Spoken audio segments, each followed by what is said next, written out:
So, I got into Cornell last week. Honestly, I think it was a fluke. I'm not smart, at all. I got a 28 American college test, a CT, a decent GPA, because my school grade inflates considerably. I had some decent extracurriculars but nothing remotely competitive enough to get me to a school like Cornell. But anyways. My twin sister is the opposite of me. She's a genius, she has way more impressive stats, 34 ACT, and she only took it once, compared to my 3 times, she has way better grades, way cooler extracurriculars. Everyone always looked up to her as the smart one. I didn't and still don't mind, it's true. The only reason I can fathom I got in and she didn't is that she applied to the engineering college while I applied to arts and sciences. I don't know if too many of you guys are familiar with Cornell, but they have a bunch of different colleges you can apply to, each with their different admission criteria. Well, last week, decisions for Ivies came out. Unfortunately for my sister, she didn't get into a single one, including her first choice, Cornell. She checked as soon as it was available and called me bawling. I consoled her and told her everything was going to be okay, that who cares what school you go to, that she was brilliant and was going to be successful no matter where she goes. Well, anyway, I pretty much resolved that I was getting rejected, so I didn't even bother to look at my email until later that night. Well, I guess surprises do happen sometimes because I'm a Cornellian. I got in. I just don't know how, but I did. I really want to go, guys. But this would devastate my sister. All week she's been crying and solemn and sad. She's been angry at her friends who got into top schools, especially the ones with lower stats. She's decided to go to NYU, but she just hasn't been herself. I haven't told our parents, I think they assumed I didn't get in because she didn't. Am I being selfish? Should I just go with her to NYC? We always thought we were going to school together, but it's Cornell. I couldn't in a million years imagine I'd get in. I've been researching obsessively about it and I can't shake the desire that if I don't go, I'll regret it. Ithaca looks beautiful, it's a small town, which I would love to get away with from the huge city that is New York. It seems like a dream opportunity. Am I being a bad sister? I know she would be upset, we were supposed to go to school together. It would crush her. I really don't have anyone else to talk to.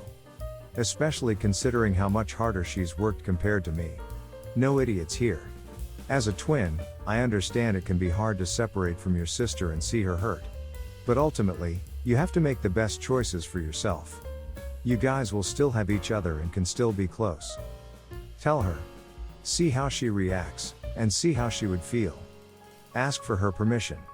I want to be clear that you don't need her permission, but I'm assuming if you two are as close as my brother and I, it would be a nice gesture that she'd appreciate, and she would give her blessing.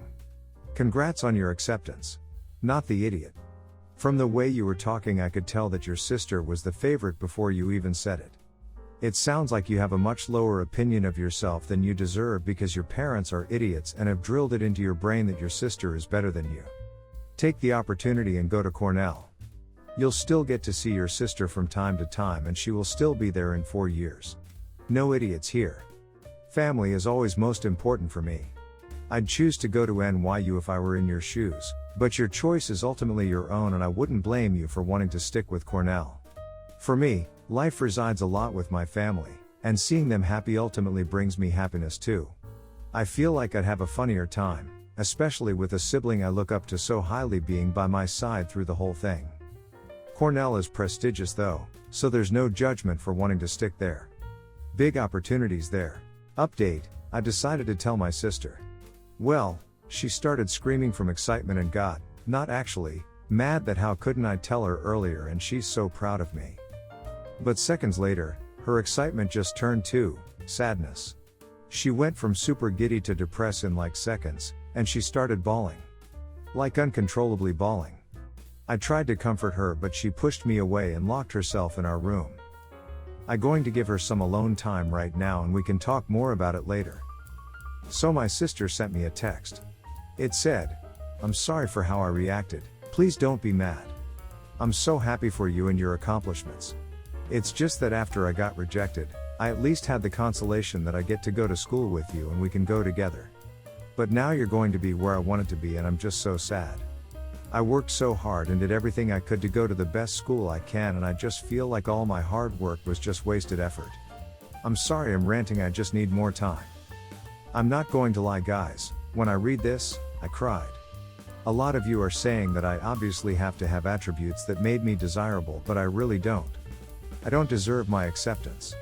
I did my homework between classes, barely studied for anything, took the easiest AP, advanced placement, classes available, etc. Meanwhile, I see my sister always taking the hardest classes, studying as hard as she can, always volunteering.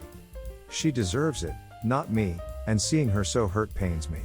I'm really strongly just considering going to NYU with her. Everyone at Cornell will just be just like her, and I don't stand a chance. And I know if I go to Cornell, we're going to drift apart, which would be awful because we're best friends and I just don't want to lose my sister. So I told my parents and they did not react how I would have expected them to. First, they tried to insist that Cornell made a mistake between our applications, which would be impossible. If we applied to the same school within Cornell, as we both applied to arts and sciences, then it would be somewhat probable, but we applied to different schools with different admission committees. They couldn't have mixed them up. Then they went on to explain how I should go to NYU with my sister. I thought it was strange because they definitely would have supported my sister going to Cornell if I didn't get in. My sister apparently thought so too, because she asked why would I not go to Cornell, and they said how it was unfair that I basically slacked off in high school and was able to go when my sister was the hardworking one. I don't know if I'm being dramatic, but that hurt. I knew they always thought my sister was the smarter one, they've made it clear multiple times, but to hear them say that I don't deserve my spot is awful. Even though they're probably right, I stood there in silence, but my sister stood up for me. She asked them how could they say something so cruel to their daughter, that I 100% have every right to be there, and that they should apologize for being so rude. My parents were shocked because we're both very passive people, and neither of us ever talked to them like that before. This started an argument, and long story short, we're currently in our rooms. I'm just so thankful to have her stand up for me. I realize that I have internalized a lot of the comments they've made over the years. I'm glad I have my sister actually believe in me. I still don't know if I want to go to NYU or Cornell, mostly because I just don't want to go to school without her. She's my best friend, and going 4 years without someone who just thinks so positively about you just seems so long. At the end of the day, I always thought NYU was going to be the school I was going to, so I wouldn't lose much by choosing it over Cornell. I'm going to talk about it more with my sister and look into both schools more. No idiots here, your parents are being idiots. Of course, you and your sister are both fine. She's going to be sad that school could not help her and that everyone else seemingly got into where they wanted the most. You should pursue your dreams and Cornell will help you do that. What an awful parent tells their child to pass up an opportunity to go to a damn good school just to make their other one feel better though. That's sad. Glad to see that your sister stepped up and defended you from what was realistically very mean and cruel comments from them. Not the idiot. Your parents are awful. Yes, your sister is a little upset, but she is also happy for you. You will definitely regret it if you don't go, and I think your sister would honestly feel a little bad if you didn't too. It's a huge deal, and you should take the chance. Your parents are idiots by the way for even suggesting that you shouldn't go. Definitely ignore them and go. Live your dreams. I met my wife in my early 30s.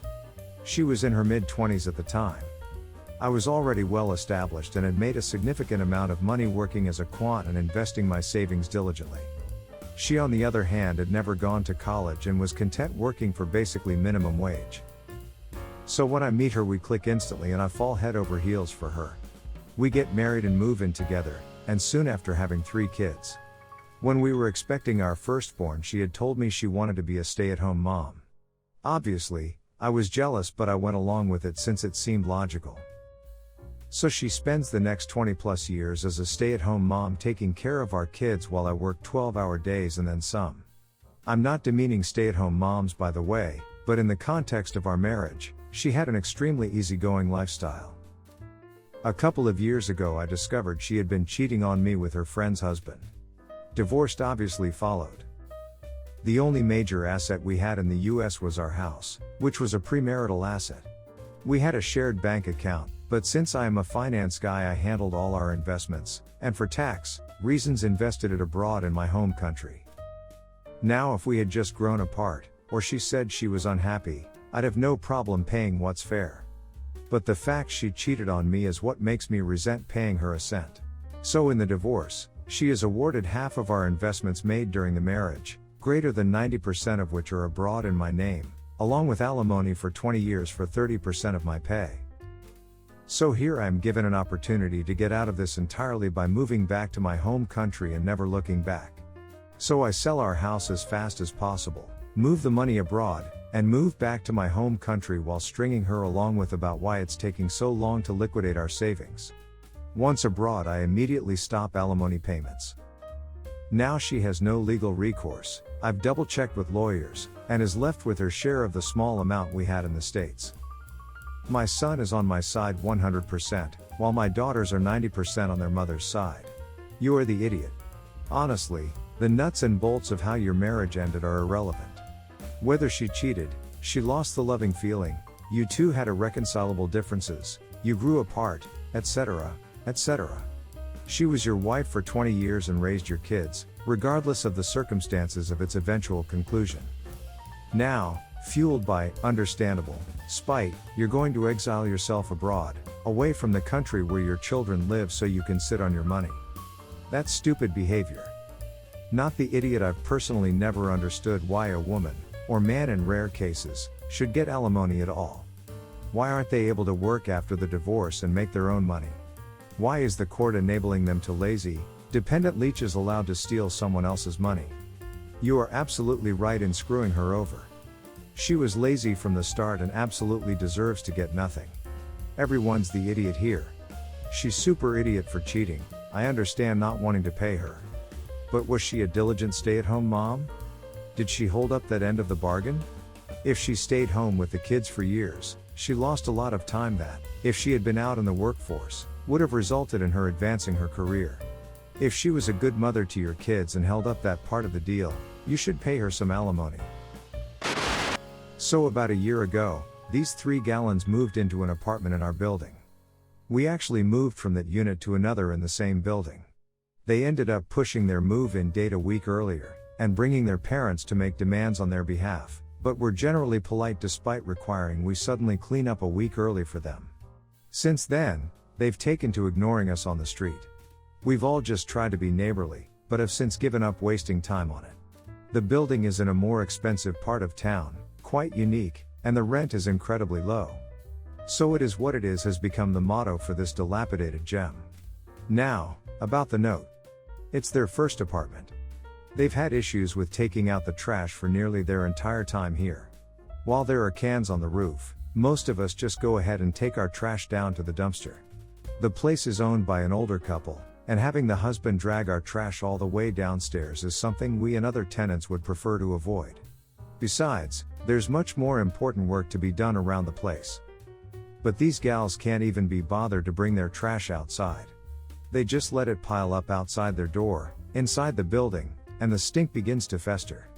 So the owner eventually hauls it all the way outside and downstairs himself.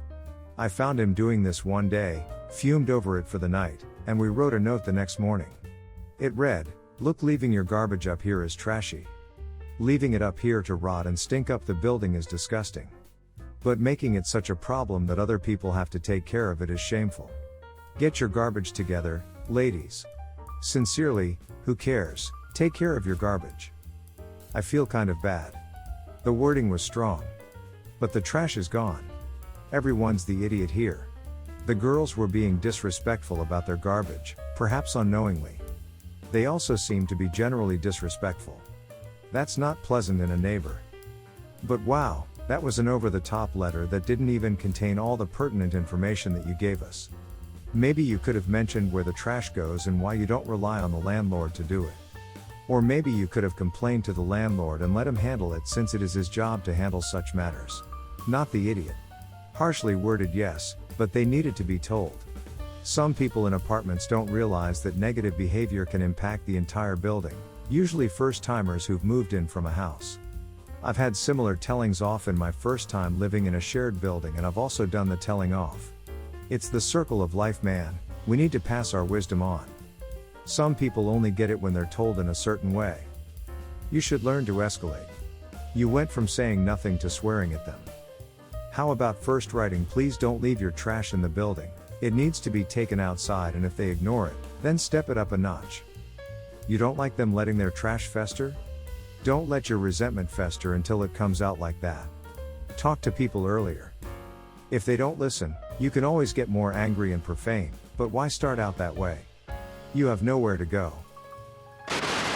So I am a college student, so is this girl.